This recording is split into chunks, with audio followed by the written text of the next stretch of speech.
Look at that. 40. We call this meeting to order.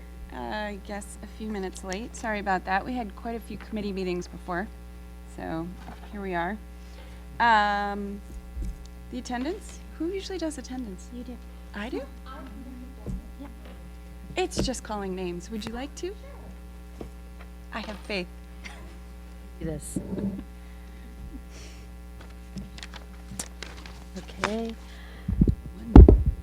Anthony Amato, absent. Alan Brown, absent. John. Here. Greg Cava, Michelle Gora. Here. James Hirschfield, Stephanie Kolnick, absent. Lisa Rausch here. Michael Sinatra, Julie Stewart, Jen Pody, Peter Tagley. All right. The next item in the agenda is public comment on agenda items. Do we have any public that would like to comment? All right. Seeing none, that we will move on. I'm just going to quick say that the agenda is a little out of our regular order to accommodate people's needs. We'll just say it that way. So you're up. All right, so I will start the conversation tonight with Agriscience Updates.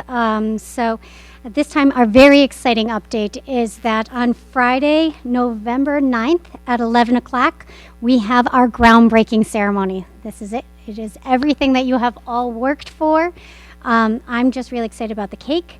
And we have extended invitations to the sending school superintendents, boards of education, also the local press that is from our sending schools as well. So this is one in which we are being loud because we are proud. So I hope you are all able to attend.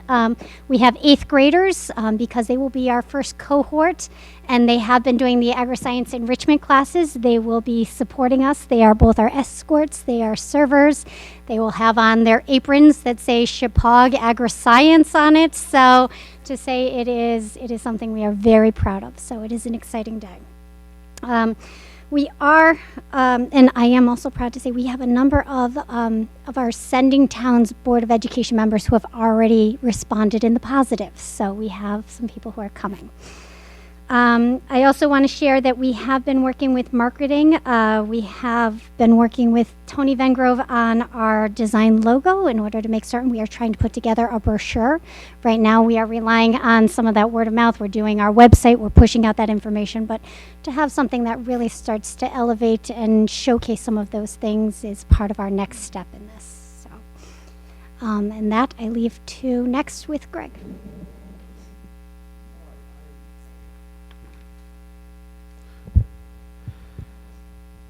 I want to express my appreciation for moving this to the head of the agenda so I could move on to another place I have to be this evening. But I wanted to tell you that the first thing I wanted to report to you is we've just received what we believe is going to be pretty close to the final guaranteed maximum price on the project. And the guaranteed maximum price on the project means that we can bring this project within the $34 million number that we had for it. The project is on target, on budget. I will tell you that there are 2 contingencies we are still carrying. One of them is a contingency for the construction manager, and this is a contingency against things that might have to be paid for that for whatever reason were not in the bids or something. There was a mistake or there was an issue or something like that. And that contingency they're carrying is $1,108,170. In addition, the owner is we are carrying a contingency of $484,348. So in essence, should no contingency money be spent, if we don't have any change orders, if we don't have any anything related to problems with the bidding or contracts or anything, then the project will be essentially $1.5 million under budget. So that's where we are. We have a cushion, and we expect that we will be able to. We will work very hard to make this job come in on budget, on or under budget, and on time. And that's the general status of construction. We expect to start construction momentarily, this week, in fact. And when we break ground, we will truly be breaking ground. And that's going to happen, obviously, as you heard, on Friday. So I think we're in pretty good shape on that. We have more or less completed the bidding. There's a couple of little things that we're checking out that haven't been, but otherwise we're pretty sure we're more or less complete on bidding, and therefore this guaranteed price that they've given me is probably going to hold. We expect the building committee to approve and accept the guaranteed maximum price at our meeting on November the 13th. And on that night, we expect to be fully ready to go. And once we have that guaranteed maximum price, that's what the job is going to cost. Absent the wild, change orders or contingencies, something that might come up. But they're going to hold those prices on those contractors. So, does anyone have any questions about the general status of it before I get into a couple of specific items? Yes, Michelle. I was just wondering, because you were talking about the $1.5 million of contingency that's built in. I know you've talked about pieces that got cut and putting those back in. At what point do we get to talk about that? Well, I'd be happy to talk about that now, actually. And unfortunately, though, I didn't tab that page. So if you give me a second, I'd like to go through. Why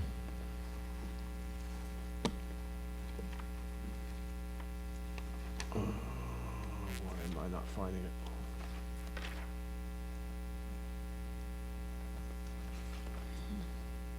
Oh, here it is. The guaranteed maximum price and the job being on target includes several alternates, which we approved and we accepted from the bids. Well, the first one is the athletic field improvement. So the extra soccer field we've been wanting to get, that came in substantially less than we expected. When we got early prices from O&G, it was in the $360,000 range, and then we got prices in the $4 up to almost $5 million, $400,000 to $500,000 range. But it ended up being bid out at $320,000. So we included that in the bid. In addition, we included parking lot improvements, the north parking lot improvements. We were going to forego that if we really got tight on money, but the decision is that we had enough money to go ahead with that. So that parking lot's going to be redone. It's going to be not just resurfaced, but also the base of it. Nice. Actually, there'll be a base installed for the first time. So we think that's going to be a significant improvement. We're making we had tried to decide whether or not we were going to take out certain parts of the main parking lot in order to save money on asphalt paving, and that's back in to the tune of the north parking lot improvements are $330,900. The main parking lot, the little bit of asphalt we were going to save is back in, that's $35,000. The north parking lot entry drive lighting is back in at $98,500, and the ductwork air return for this problem that has been persistent and will shortly be completely solved is another $3,825. There were some alternatives we rejected.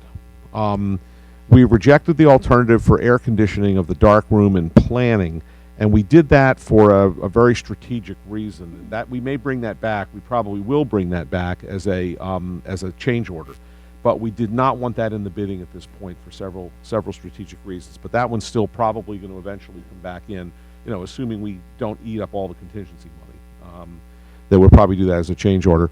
The outdoor equine riding ring of $280,000 was deleted. We took that out because we felt what we were going to get was a lot of the basic site work for that was going to be part of the project, and that the installation of it, which is fencing and the surface, maybe some drainage too, is something that we could probably do in the future. We could raise money for it. We could handle it a variety of ways. It still could come in as a change order if we're running the job very well, but we wanted to hold off on that at this point rather than go forward with it, because it was something we could actually accomplish much more cost effectively ourselves in-house. So that's why it was removed. And then there's the north parking lot entry drive lighting of $113,500. This was to take the light poles that are 25 feet high and replace them with light poles that are conforming to the Washington maximum height of 15 feet. These clearly predated that requirement of 15 feet. We decided to leave them at 25 feet, not replace the light poles. It's something we could consider as a change order if we're going very well ahead. That's $113,500 to reduce the height of 8 or 9 light poles. And it seemed like a lot of money to spend, and so we left it out.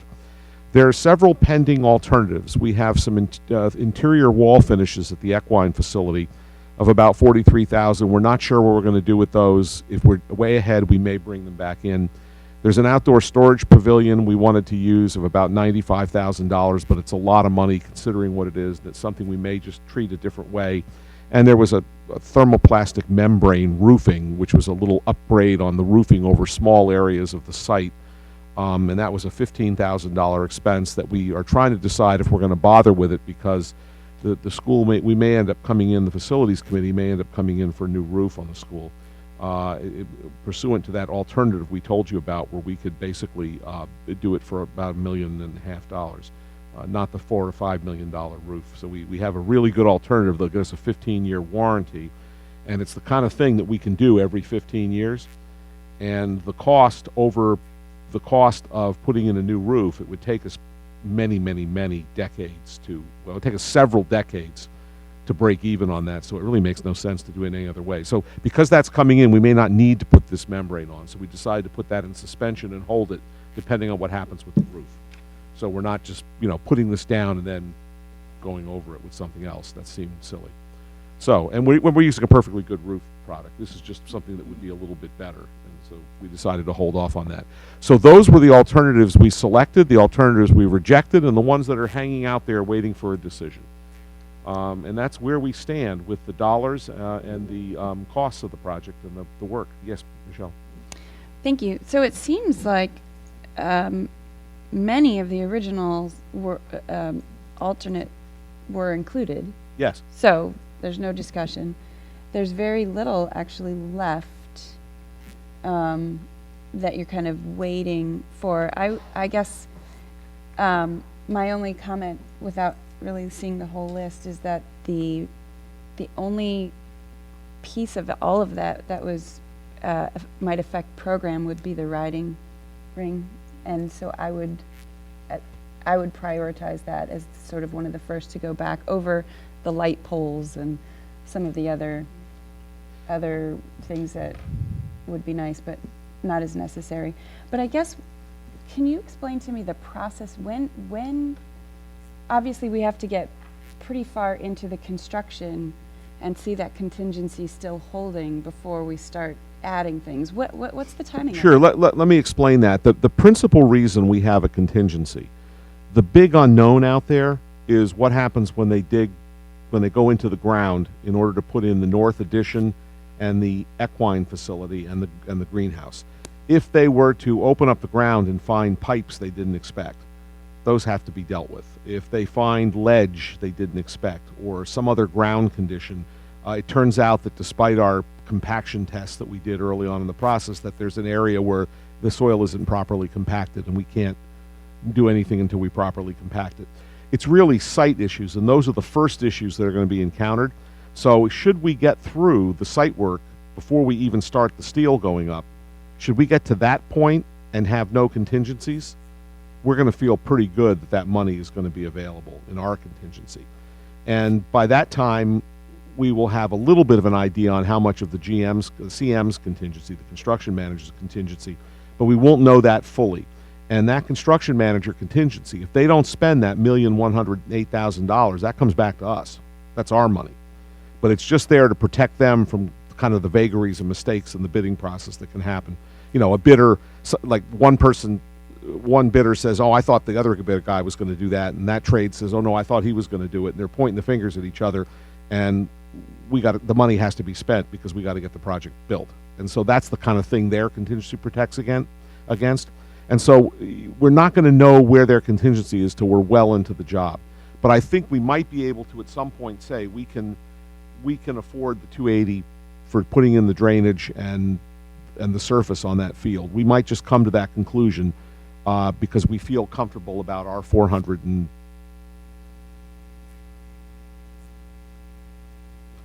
$83. These are like 3-point numbers on it. $484,000 contingency, because this is 280. So if we get to the point where we think the 4 is coming back to us, the almost 500,000 is coming back to us, we could pop that one in along with the air conditioning dark room, which is really the number one is the air conditioning in the dark room, and then number 2 is the equine ring. The other thing we could do is we could have them put in the drainage, and we could leave the surfacing for later. So these are options that we have on that. So we feel pretty good about that. And actually, we're thrilled with the fact that we pulled all of these items out because we thought the project was going to be over budget if we didn't do it. And sure enough, with some adjustments to scope of work and other things, we managed to find an additional almost $700,000 of savings. And that allowed us to put those alts back in and still keep the project under budget, basically, by the 500,000 plus the $1.1 million. That's great. I'm very hopeful that we'll get to do those things. Thank you. Okay. One of the things we need to do is, if you recall, you had previously approved the building committee expending the sum up to $32,871,929 or something like that. $73, not $32,871,973. You had previously authorized us to do that. At the point at which we asked for that, we thought there was going to be a phase, sort of like a phase 3. It was going to be FF&E. It was going to be a third grant for furniture, fixtures, and equipment. And then DAS decided, we don't want to go back to the legislature for a third grant. We have the authority to increase your original grant by the amount of that. And the amount of that original was $1,625,954. That's originally what Region 12 reported to the State Department of Education. State Department of Education approved it, sent it to DAS. DAS got it and said, well, wait a minute, your budget already has $120,000 and change in it for furniture and fixtures and equipment, so we're going to subtract that so you're not double dipping on that. And they reduced it to $1,505,438, and that's the amount that they added to our grant. And we did get an email confirming that indeed that has been added to the grant. So there's no question that that's in the main grant now. And so, because the building committee is awarding bids and spending money, and because our bids have some of this FF&E in it, we wanted to make sure that we had the full authority to go up to the 34 million and change number. So we're looking for a motion to authorize the building committee to expend, in addition to the funds previously authorized, $1,505,438 for Agriscience, $16,529 for the science labs. This is for furniture, fixtures, and equipment, for a total of $1,521,967 for furniture, fixtures, and equipment. So we're looking for a motion to that effect, and that will allow us to keep the project moving, and because we need to start buying. A portion of this is included in the bids we've already awarded. A portion of it's not, and we need to start moving forward on the part that's not. We've got to get that ordered, because pretty soon it's going to be the holidays and things are going to go sideways, and then we get to January and they're going to want to start buying this stuff so it can be delivered and installed in the summer.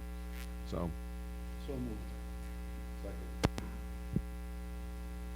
All right, the motion's been made and seconded. Is there any further discussion or questions? John?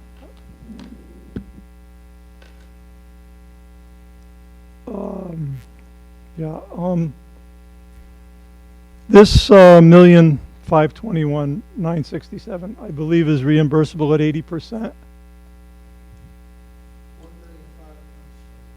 Go ahead, Bob. Please answer. Okay, Greg.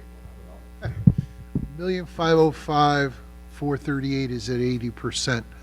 The smaller number, the 19, is at the 32.86%, because that's related to the science. Okay, yeah, the portion that goes to the science labs of the FF&E Is 32.86%. Okay, so it's correct. two different rates. Good. And so is this $1.5 million plus included in the 34,777?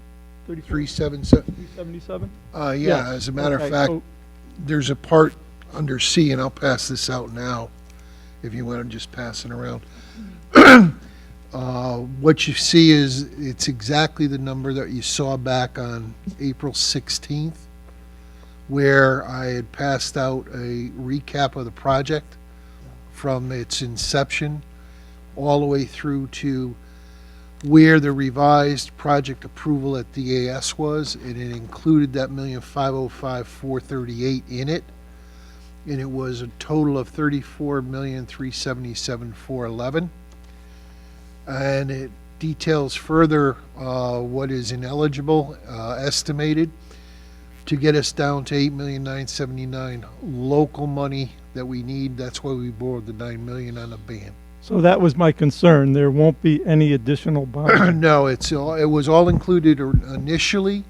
We just needed clarification both from DAS, and at the time when we got the first authority for the construction side, we didn't include the motion to get the $1,505,000 for the, or $1,521,000 at that point in time. Now we definitely know we're going forward with the project. We need to get that money in place. And I don't know, do the second part of the, Well, we need to Sure. move on to the I'm motion sorry. before we come back to Yeah, the there financial you're right. report. but that's where it was. So we're exactly where we said. Yeah, and that total number is $34,377,411 total cost of the project. That's the number we had originally when we got DAS approval, and that's still the number. It hasn't changed. Any further questions? All right, we're ready to vote. All those in favor, please say aye. Aye. Aye. Those opposed? Any abstaining? All right, it passes. I want to thank Bob for everything he's done to keep us on track with these numbers. We've had his reports in hand, we've had O&G's reports in hand, and we've been making sure those numbers stayed there. And now I'm going to turn it over to Bob to do the financial reporting. This, just going to give you part of the second page of what I just handed out, and that primarily deals with how much money we've spent against this project to date. Pre-referendum costs, as you recall, were $227,229. $3,000 never got to us, so I backed it out. There was a particular individual who never submitted a bill for it, and so I took that out. Now our pre-referendum is $224,229. That's the top number. Pre-construction costs that have been approved through the building committee at this point in time were $1,817,945. In addition to that, we had one guaranteed maximum price that you heard about earlier. That was called Phase 1 Demolition and Abatement. The total of that was $1,275,000, but we only spent so far $885,550. So our total payments to date were $2,703,495. Pending is the GMP on the Phase 2, which Greg alluded to earlier. This morning we approved an inspection and material testing. It's part of that $34 million, but it's not to exceed $50,000. It's on a per test basis, and we'll track that as it comes through. Lastly, we have to do a consultant bid for the FF&E as well as the FF&E bid, and we have some miscellaneous costs that you're going to see later on, advertising, legal, and so forth, and there'll be probably some printing. So as we develop it, it'll stay within the $34 million. Sure, I'm sure. That $50,000 for materials testing, just so you understand what that is, they need to make sure that the soil has been properly compacted by the contractors and other things. The state requires this be done, and the reason is so you don't build the building, something was done wrong, and the building collapses. So that's what they're trying to make sure that doesn't happen. So that's what that is, and that is actually in the guaranteed maximum price analysis. They have budgeted $50,000 for those services. And so that's that report. Unless you have questions, that's where we are at the moment on the outflow of money. Anyone have any questions? I don't see any. Thank you very much, Bob.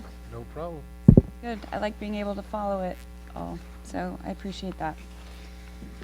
All right, that looks like that's the end of the Agriscience update. We'll move forward to section 4, action items. Michelle, before you do that. Yeah. I'd like to ask for a motion to add something to the agenda that the Facilities Committee needs from the board.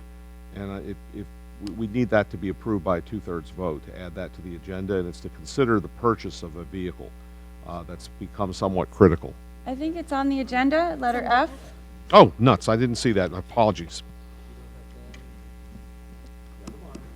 Will you be able to stay through that? Through? What? If you move it up, it would be helpful. That's fine with me. Do I need to vote? Do I need to move it up? All right. Sure. Would somebody like to make that motion? Okay, do I have a second? I'll second. All right. All those in favor? Aye. Any opposed? Any abstaining? All right, the motion passes. So we will go ahead with F and move A down. So F, to consider and if appropriate, approve transfer of funds not to exceed $40,000 from the 1% capital reserve account to the facilities account to purchase a truck for snow removal on grounds. Would you like to speak to this, Greg? Yes, I would. I'm going to speak a little bit to it and then ask Don to fill you in with some things. Unfortunately, my notes are on my computer. Give me one second. Okay.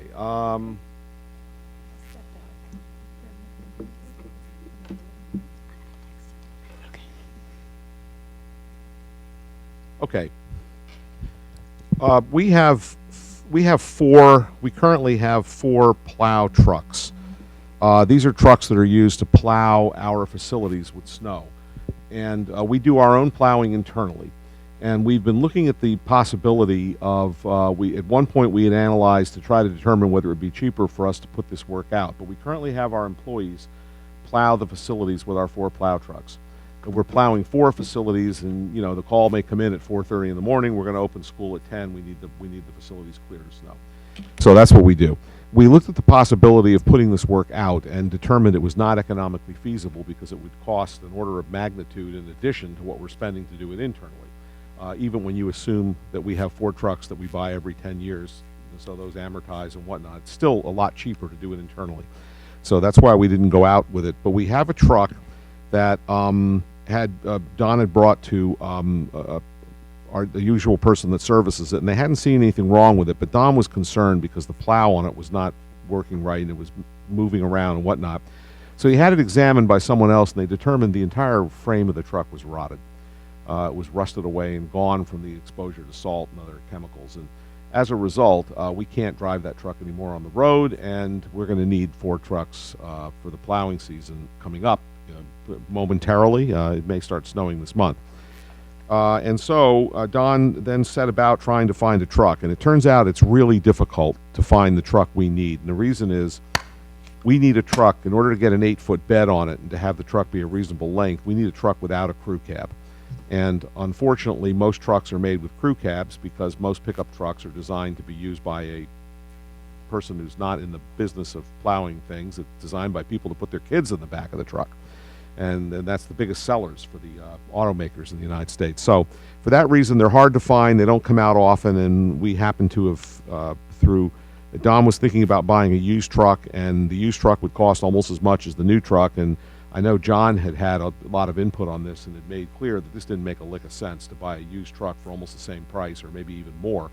And so Don went to looking again, and he's been all over the place, and he has finally found a truck, and that's why we're here. So Don, maybe if you want to explain a few things about this truck and what the features are and why you, and what you did to try to find a less expensive alternative.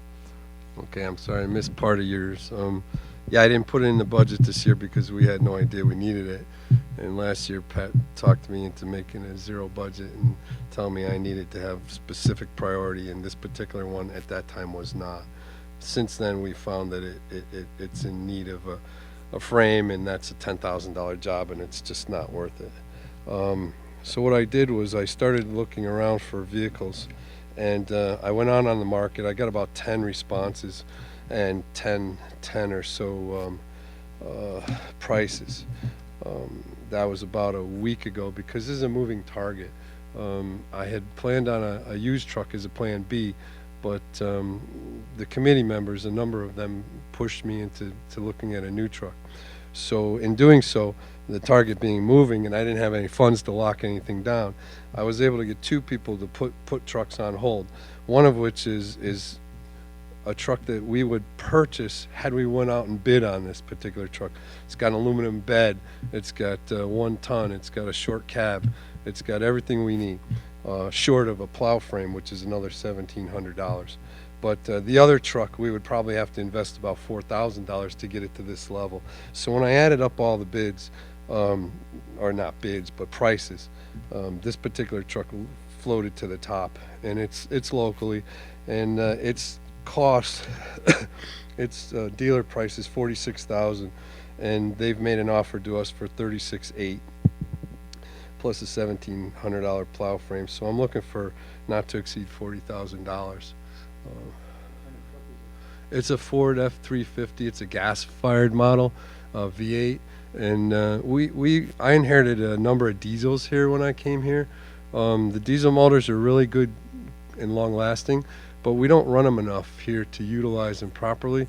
So we end up having to pull the turbos and pull the intakes off to clean them out. And with the idling laws, we can't let them sit around and idle and such. And we put about 6,000 miles or so a year on our trucks. Not like you and I would put 12 or 15,000 miles on them. So they don't really get run out a lot, and they're mostly local in the parking lots and local schools. So they're not on the highways and things like that.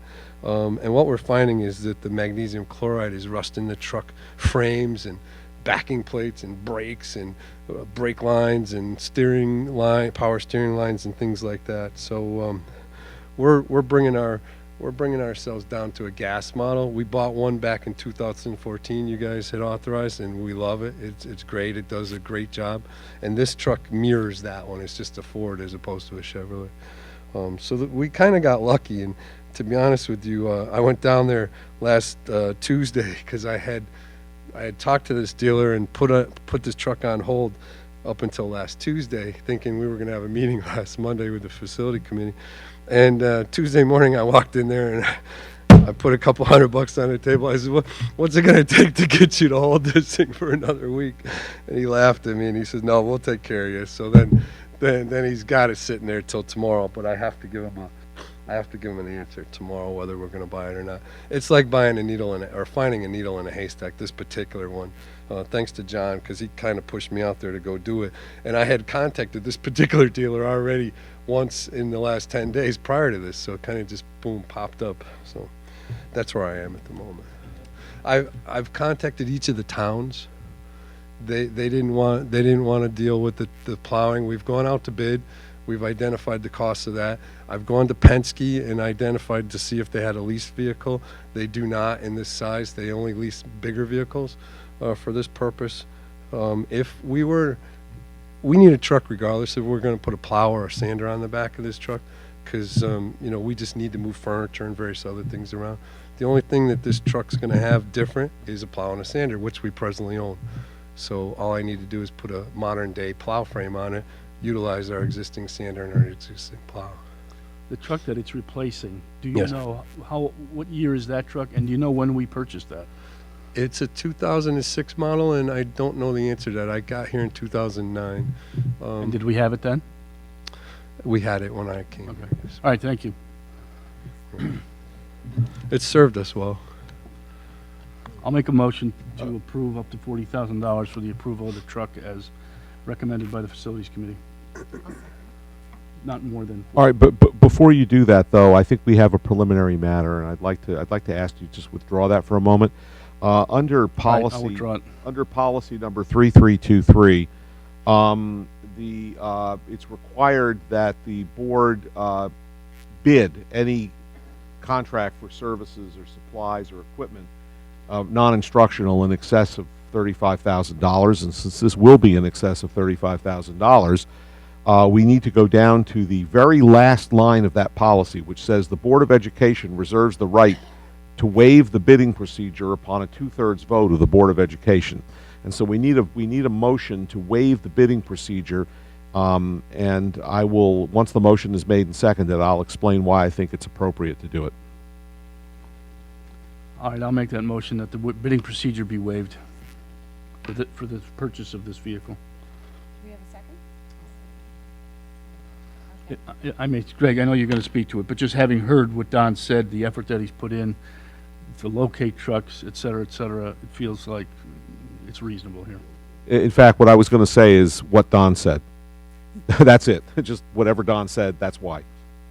There would be no purpose served by bidding this out other than to delay the purchase of it. Is there any further discussion or questions? I have one. Yes, John?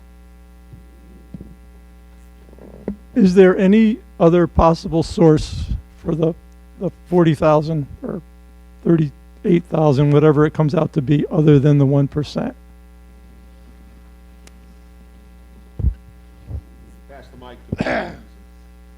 John, at the current time, I don't see that as an option, given where we are in the budget itself, and I don't see 40,000 loose money. So the only alternative is go to the 1%, which we have the funding to do it with, and that's the purpose of that fund. If $40,000 at the end of the year shakes itself out, you can make the motion to transfer the money through that 1% again as 1% of the budget.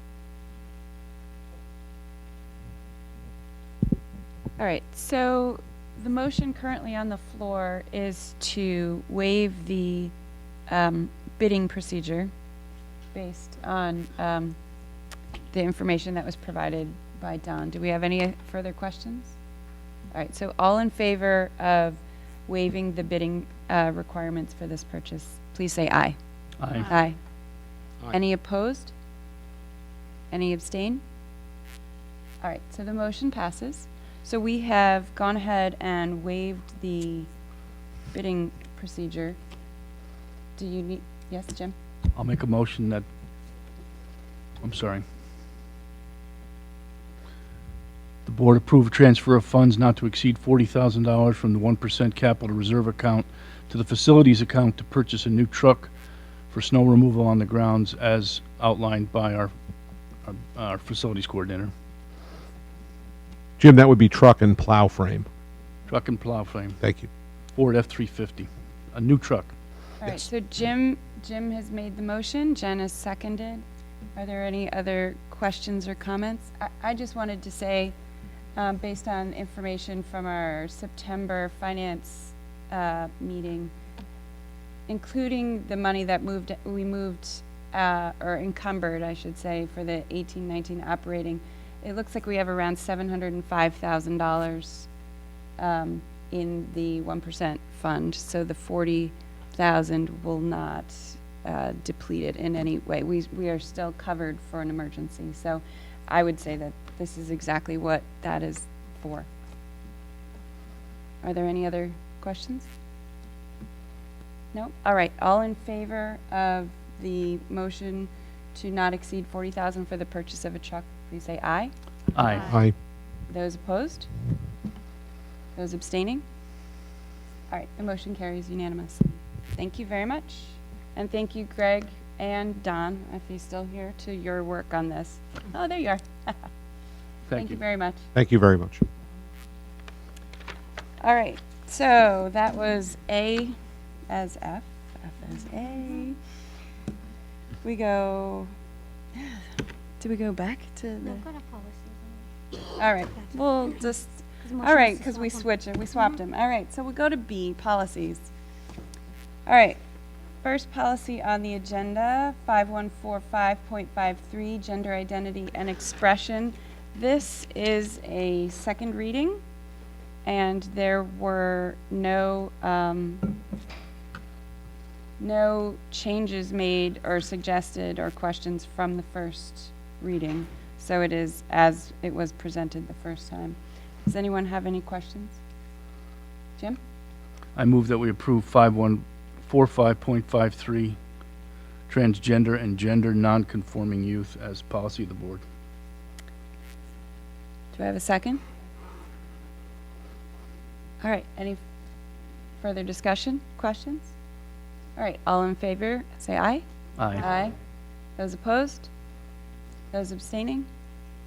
All right, it passes unanimously for a second reading, so that becomes policy. Thank you very much. Next on the agenda, policy 5114, suspension and expulsion due process. Again, this is a second reading. Nothing has changed from the first. This was brought on just to update a very small piece of language to conform with our new policy. So, do I have a motion? Mike? I move that we accept for a second reading policy 5114, suspension and expulsion due process. Do I have a second? All right, any questions or discussion? All right, all those in favor? Aye. Any opposed? Any abstaining? All right, the motion carries unanimously. Thank you very much. All right, next in your packet is a first reading of policy 5142.4, school resource officer. This is a brand new policy, so that is why there's nothing highlighted or struck out. It is a policy. There was some discussion that we should probably have a policy in our manual referring to a school resource officer, even though our resource officer works under a memorandum of understanding with the towns that very, very clearly outlines. How do you say Rich's last name? Inyamo. Okay, Inyamo's actions.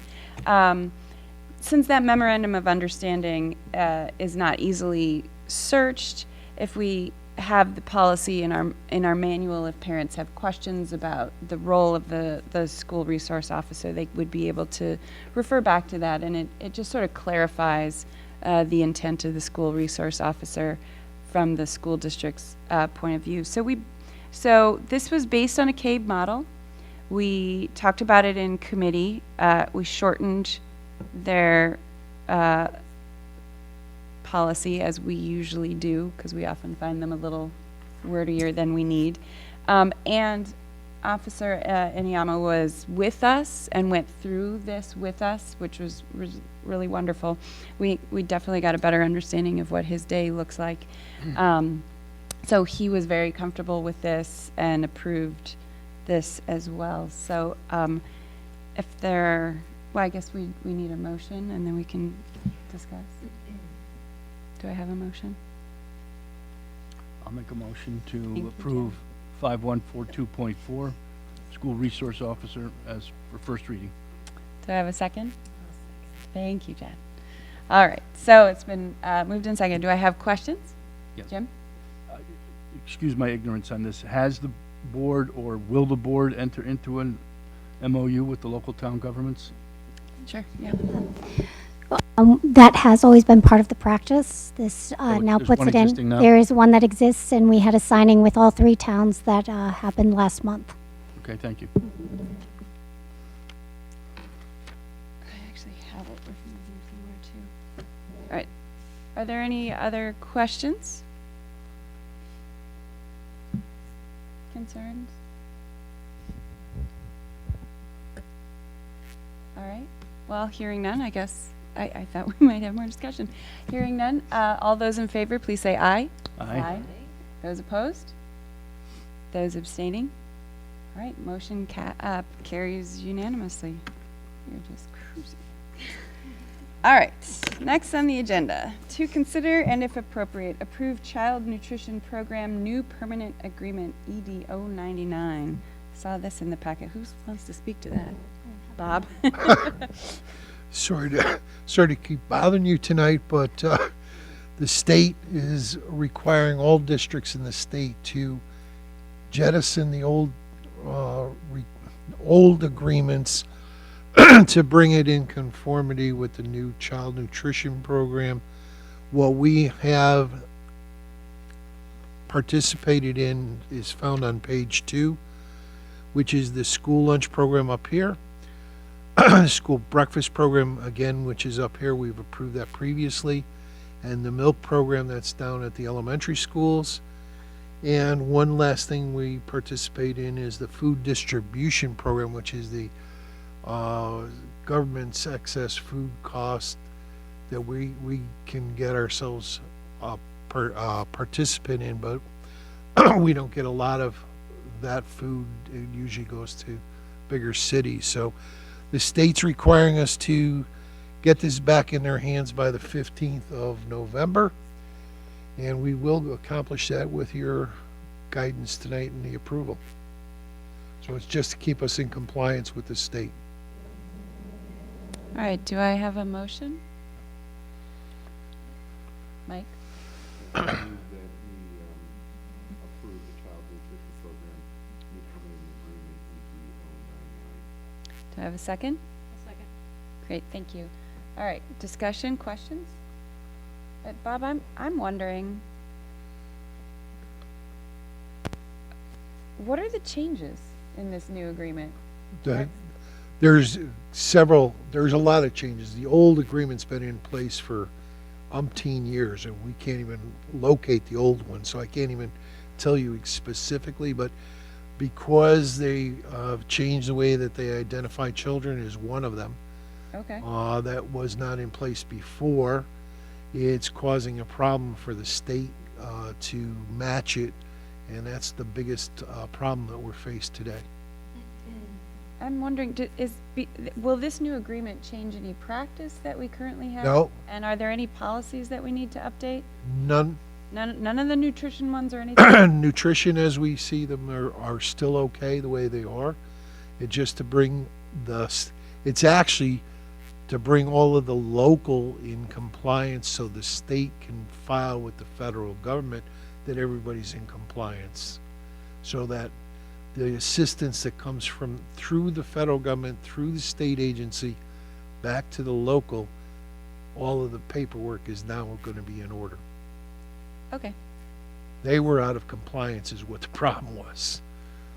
okay. Are there any other questions or discussion? All right, the motion has been made. All those in favor, please say aye. Aye. Those opposed?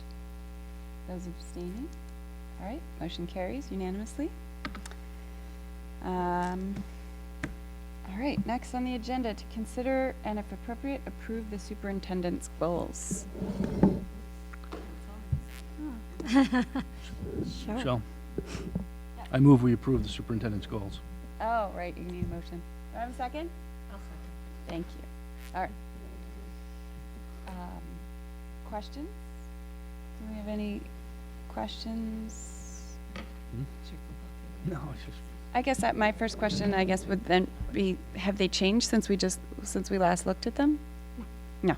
Okay. All right. Does anyone have comments? Yes, John? Just have a comment. I appreciate the superintendent's confidence, her forward thinking, and her fortitude. And if she can accomplish what she sets out to do, we're going to be in a good place. Thanks. Michelle? Yes, Mike? I just had one question. In terms of an update on your goals, were you planning on giving us regular updates, or were you planning on identifying a specific time in the spring, for example, where you're going to give us an update? I think that that is dependent on which goal. So I don't think that you'll have regular updates on all of the goals. However, I think the conversations that you're going to hear during our educational meetings will certainly talk to some of the actions that we're doing towards our goals that are standardized testing, and also the advanced placement actions and improvements that we're looking to do. So I think that'll come up more through our presentations and the actions, but things such as some of those public relations and things, those I would do regular updates on, so. Any other questions? All right. We have a motion on the floor, so all those in favor of approving the superintendent's goals, please say aye. Aye. Those opposed? Those abstaining? All right, the motion carries unanimously. E, you wanted to. Yeah, I'll let you speak to that. I'm going to ask that we remove E for the time being. As you notice, it is something I am looking to incorporate some student representatives. And whereas we're excited, we still need to hash out a couple more things. So I think we put a little bit of ambition in putting it in the agenda. And after conversation, I'd like to table it for the time. I think, just don't say table. No, it's, right, tabling is like an official thing. Yeah. We're just gonna put it on the next appropriate agenda. All right, so now, back to A, which became F, to consider and if appropriate, approve annual Model UN conference trip to Boston, grades 10 through 12, on January 24th through the 27th. Do we, Mike? I move that we approve the annual Model UN conference trip to Boston, Mass. On January 24th through the 27th. All right, Mike made the motion, Jen seconded. Are there any questions? Actually, I have a question. Who funds the bus ride? Who's funding the trip? There is a cost per student. So it does have, we have it looks like $50 per student. As far as the project, I'm looking at source funding. It is student funded with supports from the Humanities and the Chicago Student Project Foundation. So how, just because I'm kind of curious, how much does the UN, I mean, in terms of what they need, right? As I said, they're doing very well, correct? They are as a whole. And Who are you talking about? Who's they? the Model UN Club. Sorry. The students.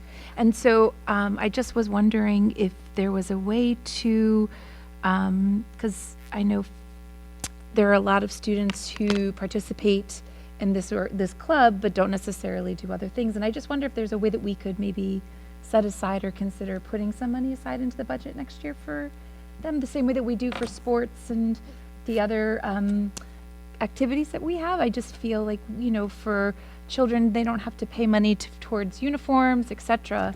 And so I just think that it's consideration. If we're asking for these students to give $50 each to help fund, I feel like we should at least be able to see what we could do to, I don't know, it's just a suggestion, but it's something that I think would be something we could consider.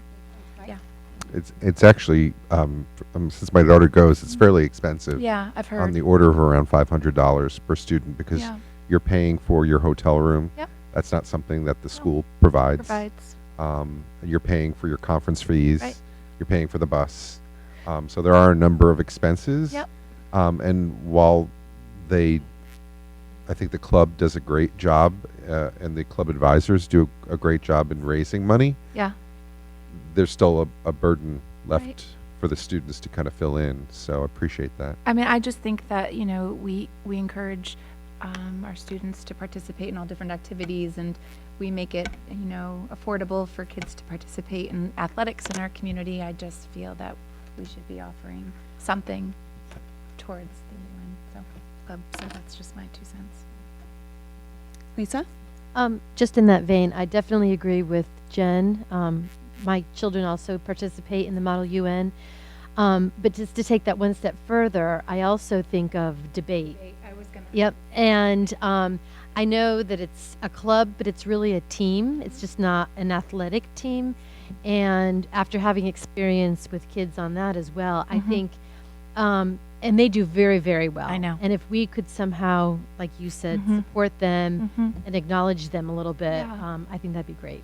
I actually was going to say, but I didn't want to ask too much for once, but Right, I appreciate that. And they are doing really well, Doing and great. they're out there representing Chippewa, and I think that we should be Absolutely. supporting them Right. just as much as we support our athletics. Absolutely. Thank you. I agree with the concept. And it's not just sports, it's, we fund a musical, there are other things, other things. And I think we should probably support them even if they're not doing well, but because sometimes that happens. But we want to encourage participation. I just want to clarify, are you suggesting for this year or for our future budgeting? For future, but for next year. Yeah, Yeah. because that would make sense. I think we would have to think about parameters Yes. around, what constitutes an appropriate The beginning. club or activity, and some kind of guidelines. But because there might be some others that we're not thinking about, I keep thinking about the video club that has been traveling a fair amount and is, doing really remarkable things. And Yeah. I don't know how much we support that. Yeah. So there might be some others out there. So some guidelines, that would be something to think about, but I think it's a great idea. Good suggestions. Any other questions specifically about this year's trip, which is in a couple of months? No? All right. All those in favor of approving the annual Model UN trip to Boston, please say aye. Aye. Those opposed? Those abstaining? All right, motion carries. I think that's everything in number 4. No? Did I miss one? 2019-20 calendar. Oh, it's on the second page, and my second page didn't print. Okay. All right, one more in number 4, number 4. To consider and if appropriate, approve the 2019-20 school calendar. Which, it's the toggling back and forth is a pain. It was included in our packet, and now I'm trying to find it. A copy of the calendar. Would anyone like to make a motion? I'll make a motion to approve. To approve the 2019-20 calendar? School calendar. All right, do I have a second? Okay, Lisa second. All right, any discussion, questions, comments? Mike? I was just wondering if the superintendent can kind of give us an overview of any dramatic changes. Love to.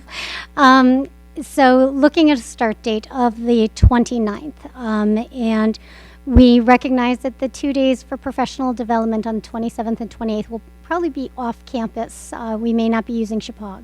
We recognize the fact that there's going to be construction. And there was conversation on whether or not we would start after Labor Day due to the construction that would be happening. I think knowing that we're not going to be opening our doors with a completed renovation is one in which the conversation is 2 additional days really going to help us. So making the decision to start, just give us 2 days instead of taking the full week, pushes us out a little bit. It's a nice happy balance. Additionally, other things that we're looking at, the 23rd of December was a topic of conversation with the administrators, because quite frankly, I don't see a reason to bring the kids in for a half day before Christmas break. So, but that does put us at a half day on the last day of school, which would be Monday, June 15th. But Mother Nature has not let me down before, and I'm going to think that at least is a soft stop. So we know that there's a potential that may carry into that week. So those were some of the big conversation points. We did push back the parent-teacher conference dates in October. Originally, when we had developed the calendar, it was going to be on the 28th, 29th, and 30th. After getting feedback from school administrators, we moved it back to the 23rd, 24th, and 25th, which makes good sense when they look at you and you recognize that Halloween would be the day after. And at some point, we really like our teachers and we wouldn't want to do that to them. So we have been looking at other calendars, our sending schools for our agri-science program, making certain that we have some balance in ours, making certain that we're adhering to those regional calendars as far as, again, our election day being off. And again, for us, it's recognizing we're no longer just our own little bubble, but we are now associated with others. So this is what we were looking to do. This will help us with our planning as we move forward. So you found that this is in closer alignment to most of our sending schools? Yeah. That really helps with busing and everything. At this point, yes. And some of them are soft dates, so they Okay. haven't officially. Okay. Are there any other questions or comments? Mike? I'm going to propose something that the administration looks at, not for 2019, 2020, but the following year, to consider whether the parent-teacher conference days, the half days, are really necessary. I know that's kind of dramatic when it's, often you'll say it's been done for umpteen years, so we have to keep continuing to do that. But there are many districts that don't offer those, and teachers and parents meet throughout the year as on a case-by-case need-based scenario, rather than having to take a day and a half out of instructional time that we could really use. Just a thought. I think teachers would probably, in this digital age when we're so transparent, we've made so many efforts to be transparent with our grading system and communication. I just don't know. It seems like a holdover from maybe 20 years ago. Something to consider doing away with. I think that is a wonderful, innovative idea. One of the things I'd like to do is survey our parents and see if that is, whether or not they like that assigned time that feels that that's something specific towards your child, or if they're feeling like, nope, I have access. So I think to question past practice to see if it's still relevant is good on our part. So I'd like to incorporate that into our survey.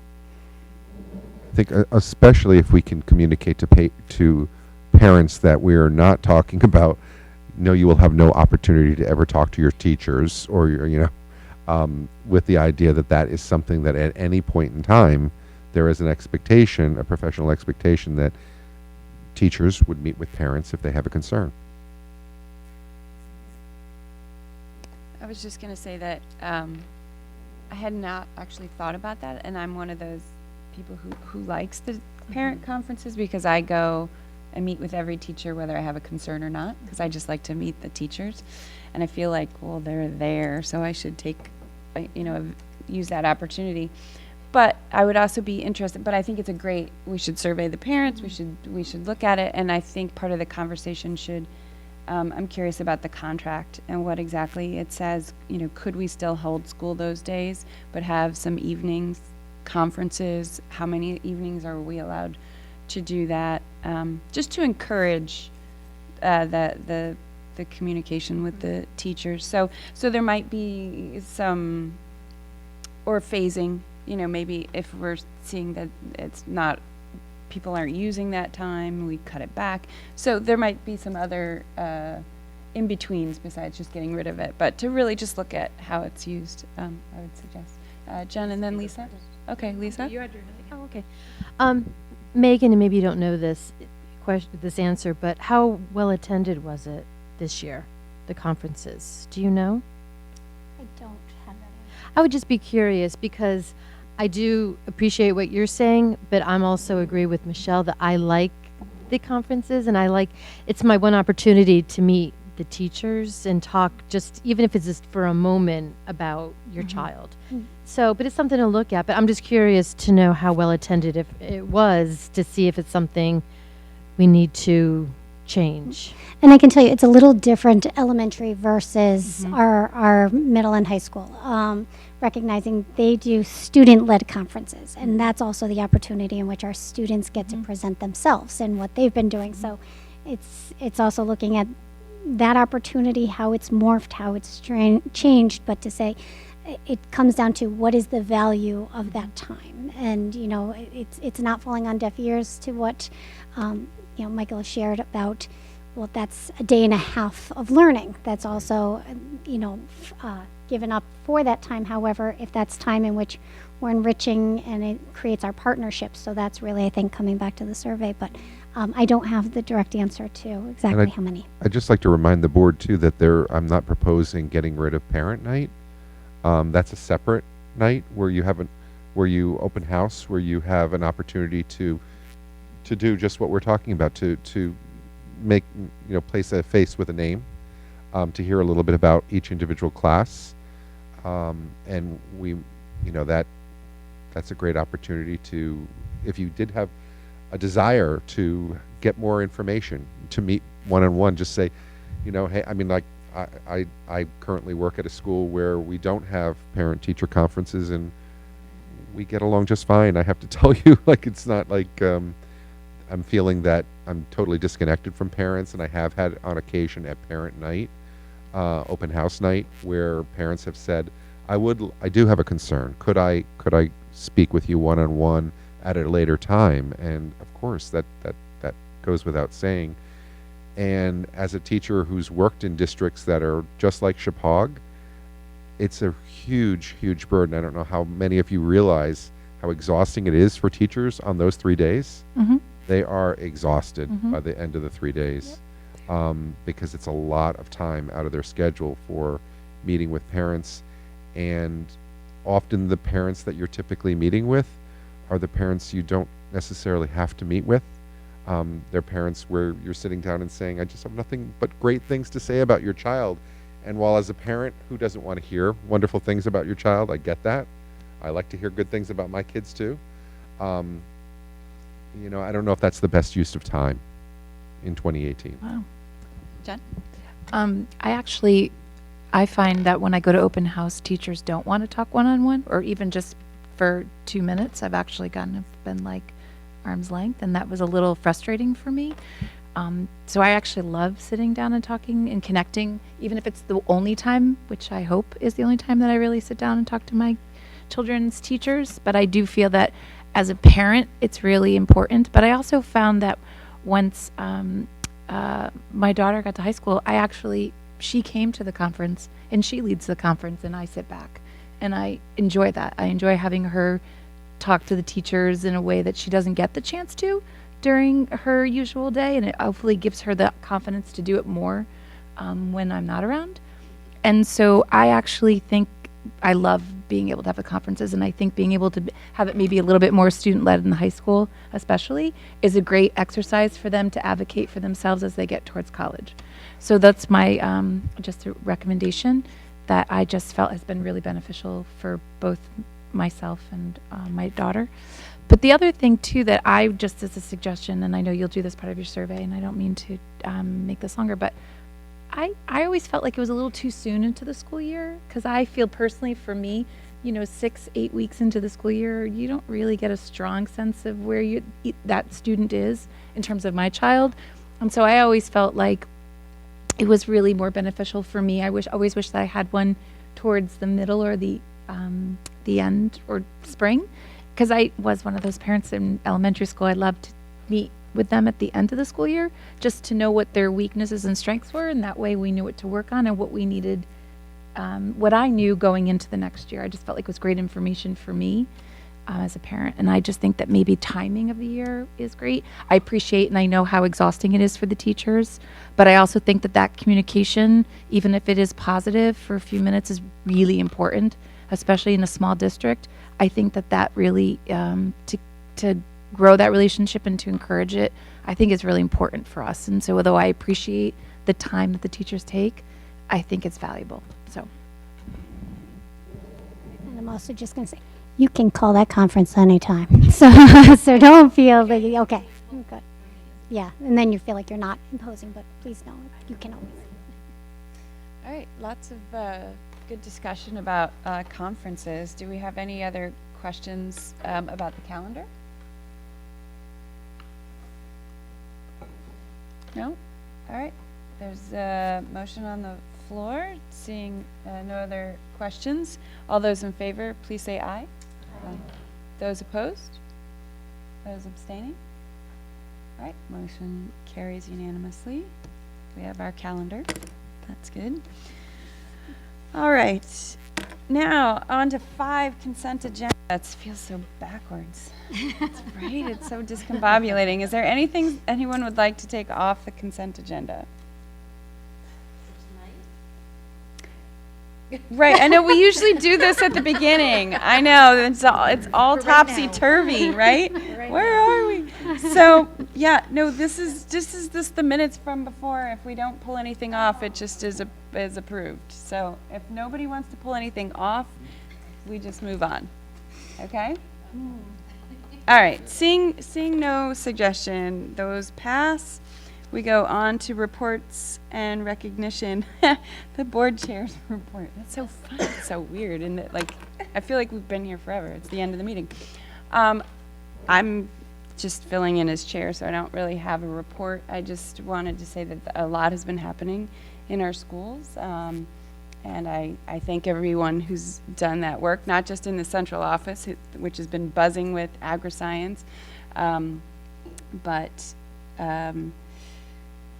the work that the schools have done. I saw your tweet about the young photographers. That's very exciting. She is. I saw it. I know. I was like, there's only 3 of us. I know. I follow like 6 people. Anyway, so I appreciate the effort to get that word out and the great work of our students. I know there were a couple other things. The boys soccer team is playing their first game of states tomorrow, so that's very exciting. I felt like there were a couple other celebrations. You talked about the Agriscience groundbreaking.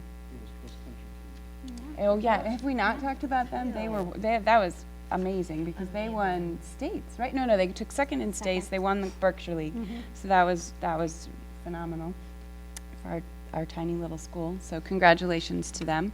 I know that the auditions for the play have started up here at the high school, so we're thankful that the drama theater department is up and running. So, whew, that's exciting. I think that is it. So, move on to you. All right. Well, it does feel backwards, so who knows? This is going to make the meeting go by faster. So, superintendent update. First, I want to thank you all for the retreat. I really appreciated the feedback and the conversations that happened. I felt really good talking about the goals, talking through them with everyone. And I think that it's that partnership I really enjoy. I feel sometimes I get up here and I'm talking at people versus talking with people. So please, anytime I'm giving the updates, feel free to interrupt. I appreciate the, following our Robert's rules and everything, but I also appreciate the exchanges, just like we just saw with the calendar. I think that helps me as far as moving our district, making some of those decisions. So thank you all. All of our community conversations about Agriscience have been completed. I was able to go to Bridgewater, we went to Roxbury, we did Washington, and I thank the board members who were able to attend. I think the feedback that we received, the presentation always flipped a slide after I presented to whatever town because I got a little bit of feedback that here's a way to make it smoother, and that really helped me for each next town. But the number one question that came up in all 3 towns was the concern about non-resident students taking priority over Chappaqua students. And so I just need to say out loud, it's not the case. There is not a bumping process that's going to happen, as I've shared with people. I'm not saying that some students will not be disappointed, but it is not a sense of somebody's getting pushed out of a seat or there's anything that makes it feel like there's a usurping of a placement. It is taking a look at the applicants. It is the applicant pool that determines placement in our agri-science program. That said, our students do have a nice advantage having the agri-science enrichment, having the fact that even if they are not accepted into the agri-science, they have the opportunity to take some of those classes as elective if there's availability in those classes. So to say that we have the opportunities for our students in those cross-curricular experiences, but it's one because the conversation kept coming up and the question kept coming up. It's one I just wanted to acknowledge at the meeting. The other conversation has also been the tuition in conversation. People have asked me if tuition in is still occurring next year because with agri-science coming in, are we doing away with one? They don't have anything to do with one another necessarily. We will continue our tuition in. So we have a lot of very nervous people because it turns out when you come to Region 12, you fall in love with Region 12. So they really just wanted to hear that there's still that possibility. So I wanted to make certain that we had that conversation.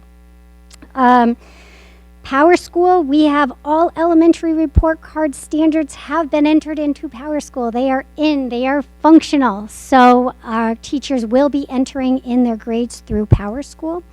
We will print out the report cards for distribution. So this is not asking our parents to access Powerschool at this time, but our teachers will be supported by our tech champions and our tech assistants to make certain that that first time going into the program, they feel confident as they're navigating through. Additionally, things that we have happening, we had the Western Connecticut superintendents met with local legislators to open up the conversation about unfunded educational mandates. That led to some very interesting conversations. It's a start of many because a lot of times we find out pieces of legislation that's going in front of the committee where things are already in process. And for us, a lot of times there's a cost that's accrued. And to know that we need to budget for these things, to know that we need to have the heads up. So talking to our legislators, creating that relationship so we can get in front of these things, to let them know that it's not as simple as just adding into our curriculum something.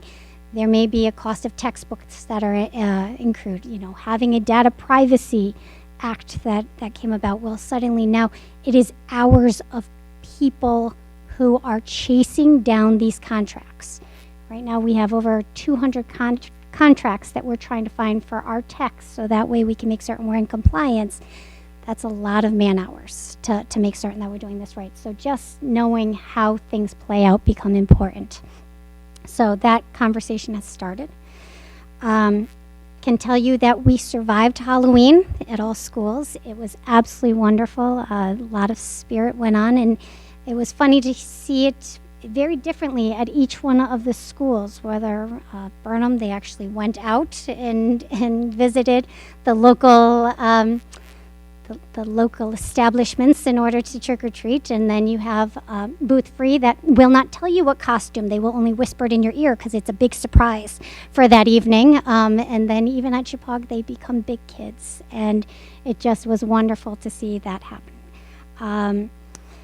Fox 61 has shown 2 of our students' news submissions, and I just have to congratulate all of our students. The work that Brian Pitt is doing with that class, their editing, it is just superb.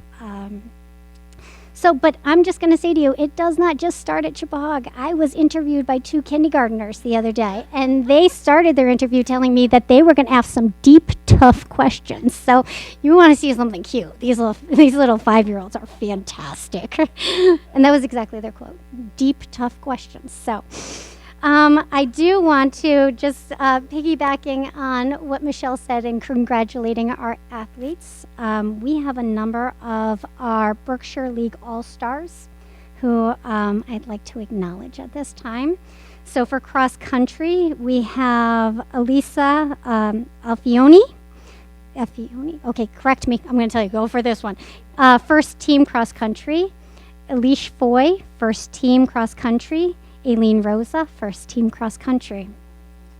For field hockey, Julia Billings, first team.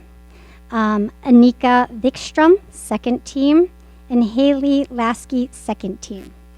In soccer, we have Skylar Soltsky, first team, Sophia Mancinone, first team, Abigail Gora, second team, Elish Crossley, second team, and Gavin Block, second team. So congratulations to our athletes. That is impressive.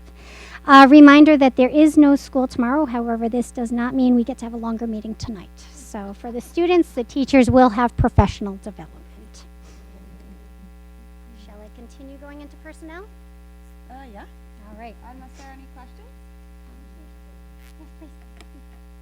And I don't even know if it's appropriate for now, but I just had a follow-up on the agenda item that was approved at the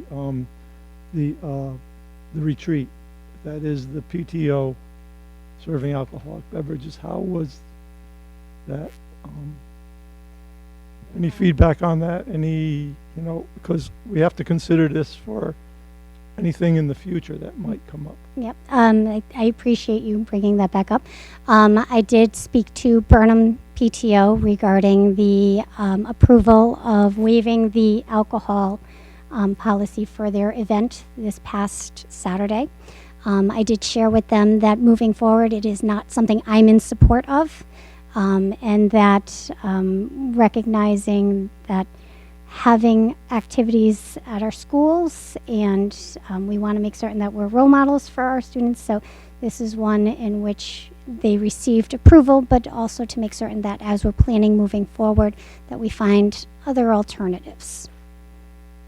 And they were very receptive to it, I have to say.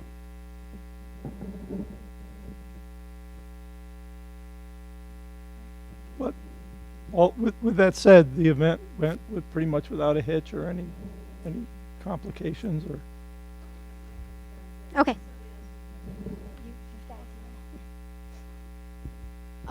Well, it was interesting in that most of the attendees who actually were, I guess, consuming the alcohol were not parents, because the parents were actually the volunteers and the ones manning the booths.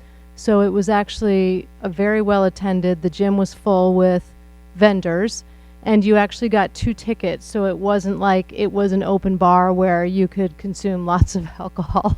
So it seemed to go very well attended, very full. People were buying things, so I think it was a success from what I could tell. I don't know any numbers, but just from a participant, it seemed to go very well.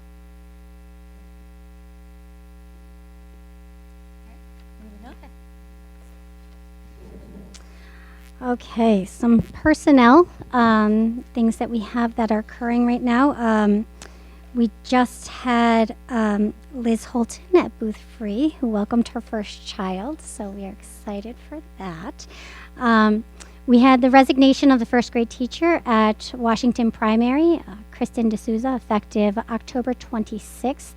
Principal Emily Judd and her team are interviewing this week for the replacement. We do have a certified teacher that is currently in place as the substitute until the permanent replacement can join the team. So to say that we are making certain the students are able to continue with the curriculum, move forward with their education. Principal Judd is very on top of it, and as you know, well scheduled. We have a leave of absence granted for Beth Harvison. From October 25th to January 21st during her absence, and we wish her well. And we have a certified music teacher that is in place until Beth returns in January, so she has a lot of experience. She knows the performances and is very excited. She was able to work with Beth in a transition, and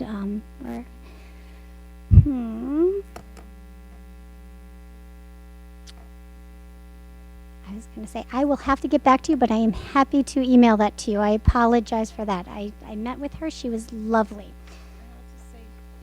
Emailed the parents to introduce herself, which was really nice. And so I got that email. I don't remember her name. I can look it up. But I've never had that happen before.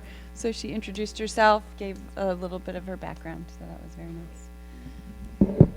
But I can get you the name regardless. I will make certain that we have that. I apologize. And just as an update, Kim Gallo and her team, as well as Ali O'Hara, have been interviewing for the Director of Guidance position. We hope to have the candidates secured this week.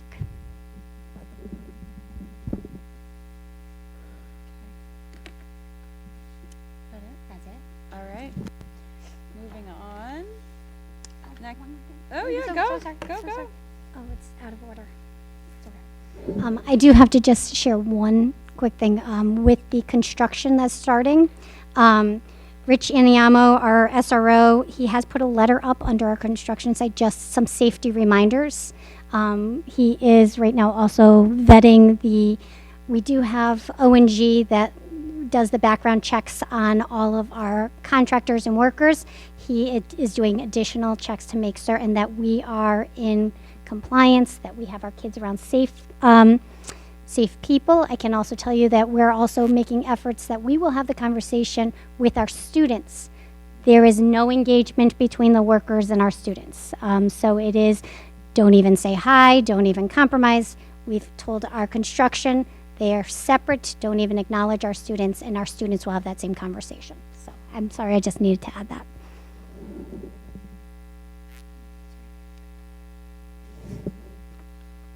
There it is. Jill Carbone, substitute course teacher. That's her name. Jill Carbone. You're welcome. Sure. All right, moving on to committee reports. Digital committee has not met since the last time we had committee reports. I do know that Anthony is digging up policies at the moment, though, regarding our digital, policies. So that will be probably on our next agenda.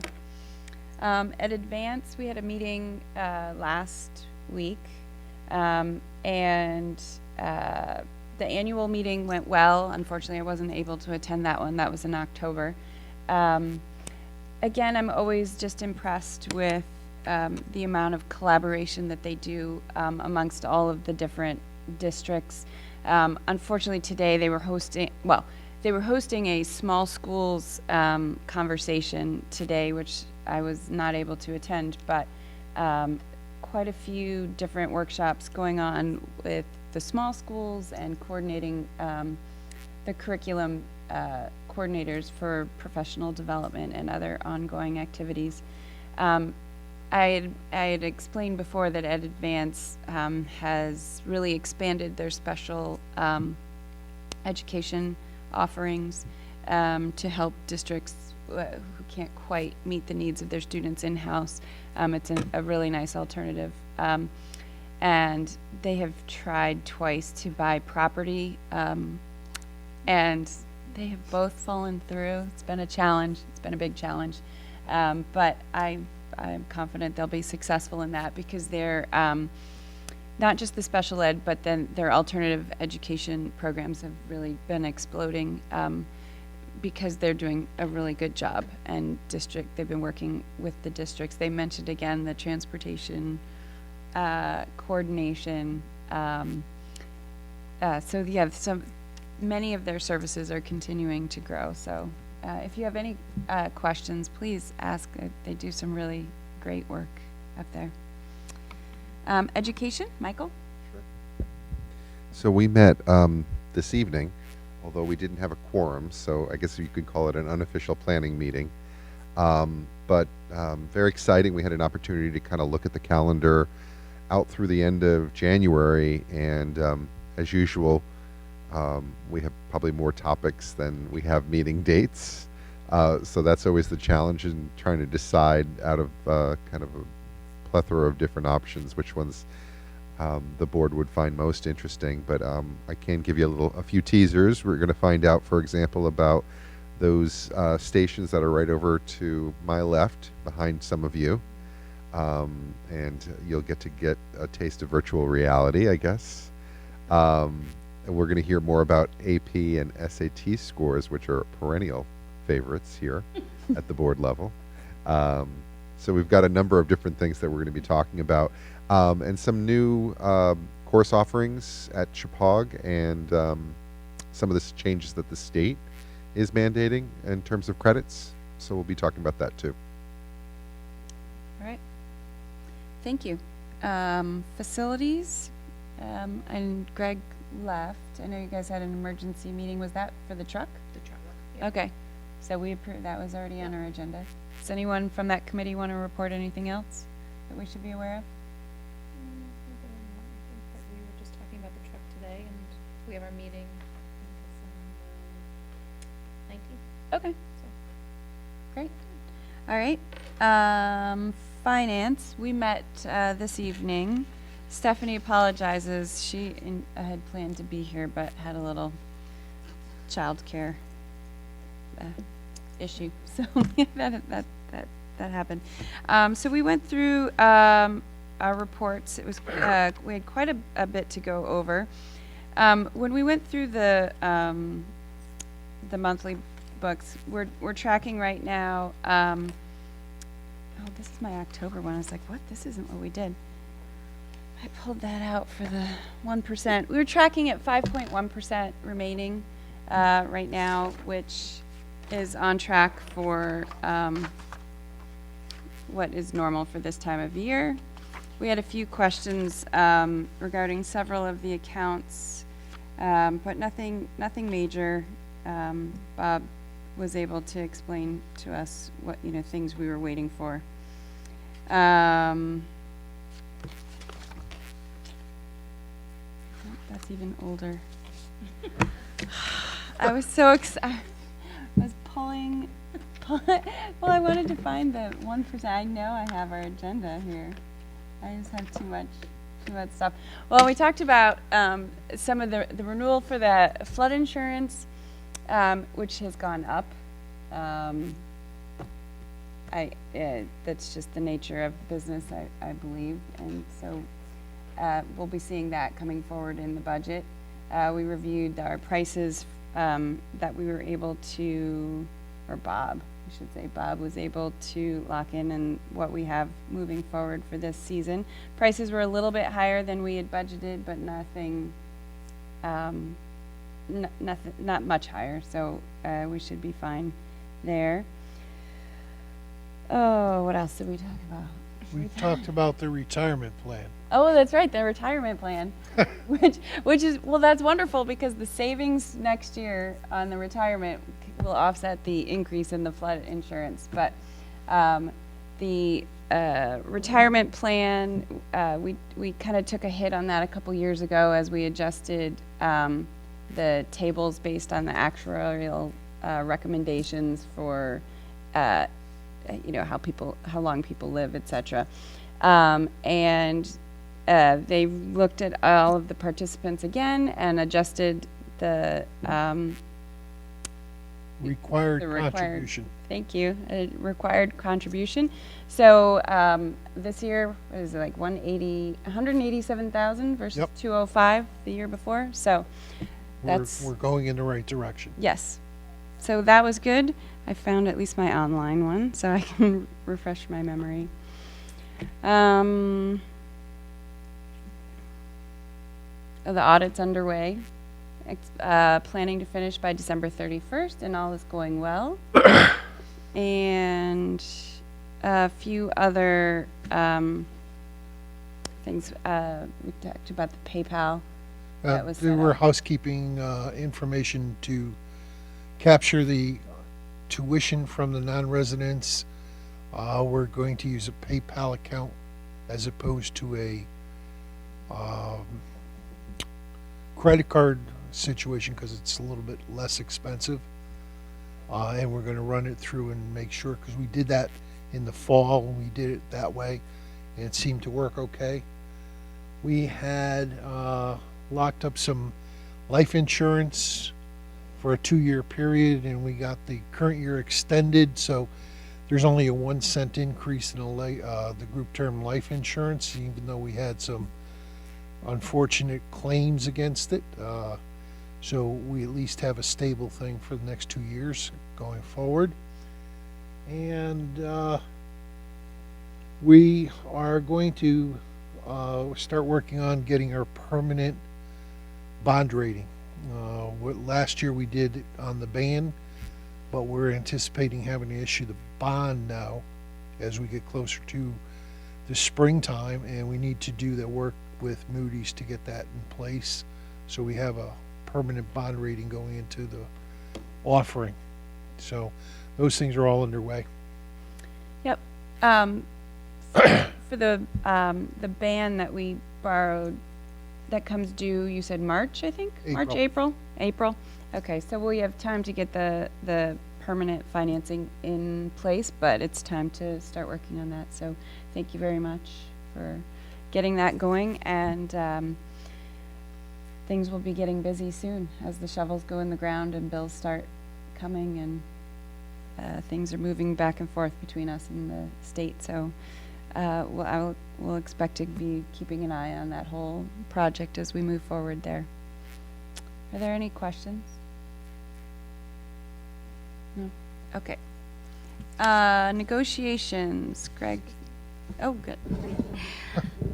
We have 2 negotiations that are coming up. We will be negotiating with the administrators union as well as the para-clerical unit. So those, we have meetings this week with both. So that is upcoming.